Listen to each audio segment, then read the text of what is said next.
Hello everyone, I'm Lucy Gunawan and today we're continuing our data preparation course. This time, the focus is on creating calculated fields, plotting simple bar charts, and using Anatella gel files.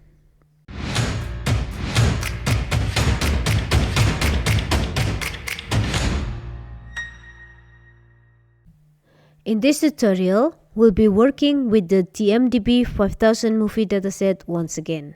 We'll add calculated fields and then summarize the data by using aggregation techniques. By the end of this tutorial, you'll be able to answer questions such as: can you provide a list of the top 3 most profitable movies of all the time? How many movies were released each year? What is the average runtime of movie per year? Does the average of runtime increase over time? What is the average of vote rating for movie each year? Which month sees the highest number of movie releases? Additionally, you learn and review how to save and load gel Anatella file, use calculated fields with functions like left and substring, use the aggregate function to count and find the mean, plot a histogram to visualize the data. Now, let's download the data we'll be using for this tutorial. Open Anatella, click on the Help menu and select the Data Preparation Course for Beginner and then the TMDB Usecase 2 option. First, let's organize our workspace. Create a folder named Tuto2 in your document folder and copy the TMDB movies.csv and the TMDB usecase to blank.anatella. If you need an assistance, you can refer to the finished Anatella file for this exercise. Now, let's open the TMDB usecase to blank.anatella file. Importing the data into Anatella is simple. Just drag and drop the file into the workspace. In our previous session, we cleaned the data by changing the data types and replacing empty fields with null values. Let's quickly review that process. Using the Change Data Type box, we changed the data type of the ID and runtime fields to the key data type. We also changed the popularity, budget, revenue, and score fields to the float data types. Then, we used the Replace String box to convert white spaces to null values. Now, let's check if everything is in order. Green for keys, blue for floating points value, and pink for null values. By the way, if we want to reuse these clean datasets, we can save them in the gel Anatella format. The gel file format is Anatella's proprietary format. You love this format because it's lightning fast. You can load billions of rows of data in just a second and browse through them effortlessly. Here's an example from a large retailer from Belgium with 1.3 billion rows of data loaded within a second.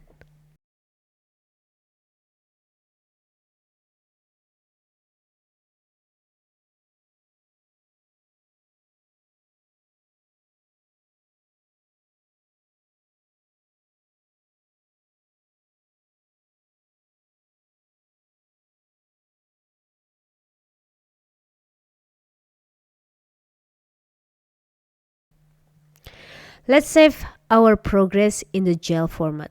Once we save it as gel Anatella, we can easily load and reuse it in the future.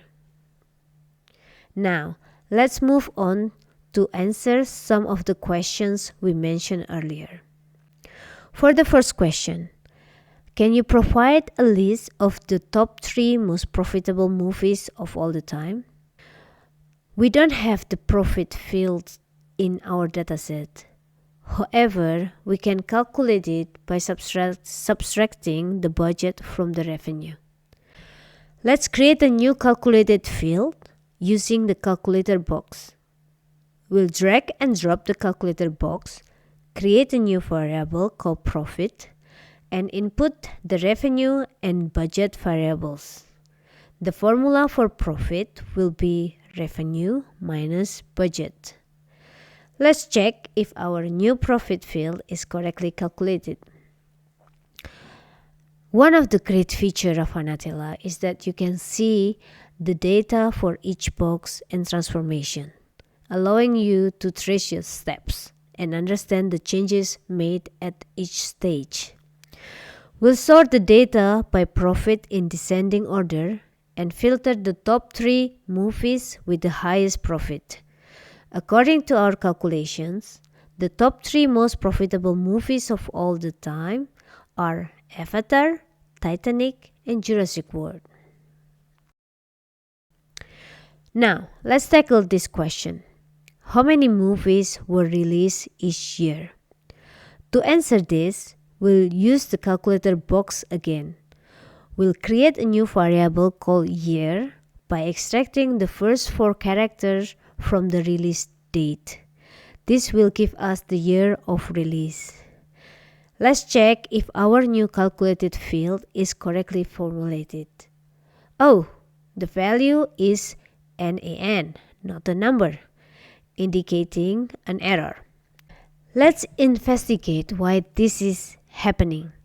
You can use the F7 key or click on this button to ask for assistance on what went wrong and how to resolve it. The prompt suggests that we need to change the data type of the field to a string.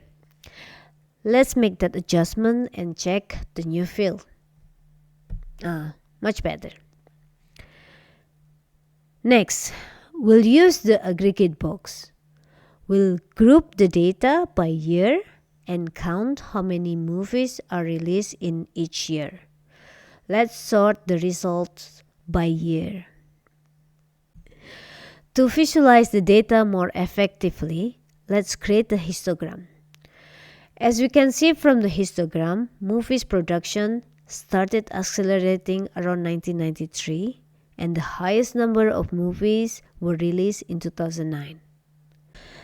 If you're enjoying this video, I kindly request you to show your support by hitting the like button below. It really means a lot to us.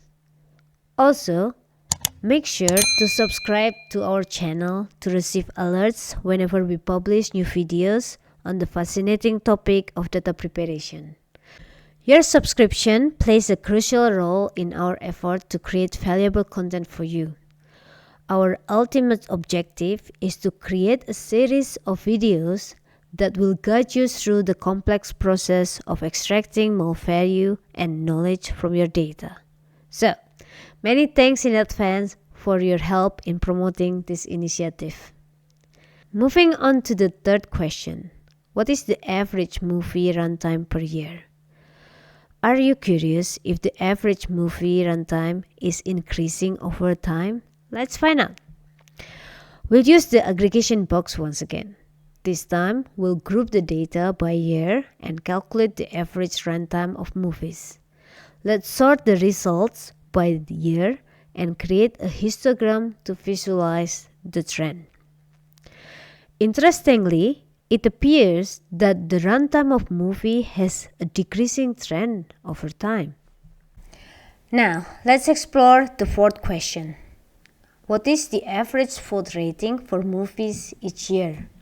We can approach this question in a similar way as before, but this time we'll aggregate the vote average. Using the aggregation box, we'll group the data by year and calculate the average vote rating for movies.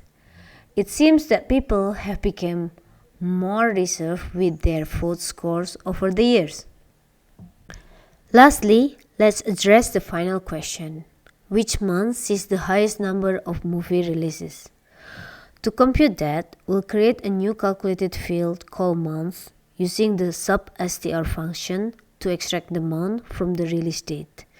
The sub-str function takes 3 parameters: the string, the start index, and the length.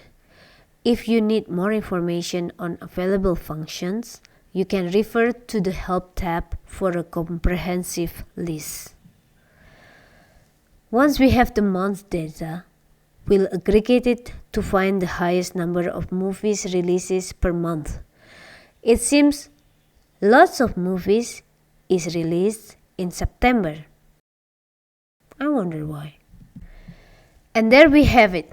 We successfully answered the question by transforming the data, adding calculated fields, and summarizing the information using aggregation technique. In summary, we covered how to import, save, and load GEL files. We learned how to transform the data by adding calculated fields and summarizing it using aggregation. Additionally, we visualized the data using histograms, which made it easier to understand the trends and patterns. Thank you for joining me in this tutorial. I hope that you enjoyed this tutorial. Don't hesitate to tell us inside the comments below how we can improve this training session around the data preparation, and if you want more content like this. If you have any specific ideas or topic you'd like us to cover in our next videos, don't hesitate to let us know. In the next video, we'll delve into the exciting world of data enrichment using cutting-edge technique like the fuzzy join. Trust me, you won't want to miss it. So, make sure you stay tuned for more amazing content from us. In the meantime, I invite you to watch our other cool video inside the TIMi channel. See you next time!